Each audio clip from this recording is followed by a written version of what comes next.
talked specifically about the Jalen Hurts sneak and how effective that was. And I put a question in earlier, I don't know if you guys saw it, but I wanted to understand how much of an impact you had in that. So when you're running a quarterback sneak, it's technically a rushing play. Did that idea and the schematics behind how to maneuver the offensive line come from you, come from Stoutland, come from Steichen, Sirianni, an amalgamation of all four or three? Like, how much of an impact or an influence did you have on that? And how often did you have to like change that as the games went on when teams tried to figure out little holes and gaps you were trying to block?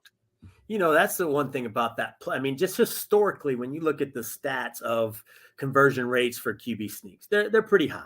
I mean, usually when you're doing it, it's a short yardage, so there's a chance. So first off, it's a good football play. I mean, at the end of the day, it's a very statistically smart, sound football play that results in a lot of good things happening. So we kind of had it, but it goes back. I think you look at Jalen Hurts. Like I've been on teams, other guys have been on teams. There's certain teams that can't run QB sneaks. It just is. The guy's just not capable. He's not strong enough, doesn't have a feel for it. And it can be different. I mean, I hate to say the name, but, Tom Brady was a really good QB sneak guy. There's nothing really in Tom Brady that makes you think, oh, he should be great. Whereas with Jalen, well, there's a social media guy that makes the joke, I squat 600, because Jalen has videos squatting 600 pounds. So you got him. You've got one of the smartest players in football right in front of him, and that's in Jason Kelce. And then you talk about just the strength and power that we have internally at our guards with Landon Dickerson, right? And then just what goes on. And then even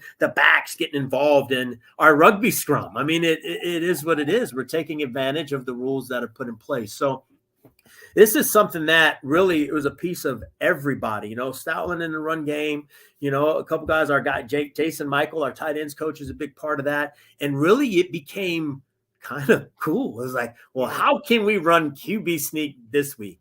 And those guys would come up and people would come up with ideas and different formations and different movements. And it was never the same thing. Everyone knew it was coming. Yeah. But it was never the same thing. So it was a huge piece. I mean, you talk about the analytics of it, check. That was a really good part.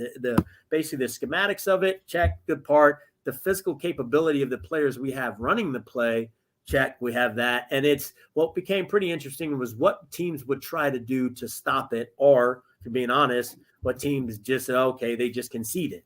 And that's the part of it. And you mentioned earlier, it's like we're trying to get better for next year. So it's like, well, how can we make this play that was extremely successful better? And you put Jordan Mailata in there. That's it. Why did I think of that? The only thing about putting, sorry, Phil, I will stop speaking in a second. Yeah. The only thing about putting Jordan Mailata in there, Jalen Mailata, well, that will be a tandem. Is not everyone's going to be able to push Jordan Mailata as well as they're going to be able to push Jalen Hurts. Sorry, Phil, you've been trying to ask this question for half an hour now. Go ahead. No, I've just got another interjecting question as well. It's more a case of obviously the rule changes that were discussed at the NFL owners meeting. How relieved were you? How was relieved with the organization that obviously the QB sneak wasn't taken off the table and you've still got that weapon in your arsenal? Yeah, it was a good piece. And it was interesting. There was if I'm being honest, there was probably a little bit of pride in the building that we felt like we are changing the NFL. The NFL is changing or trying to change. Our other teams are trying to change what has happened because of what we did.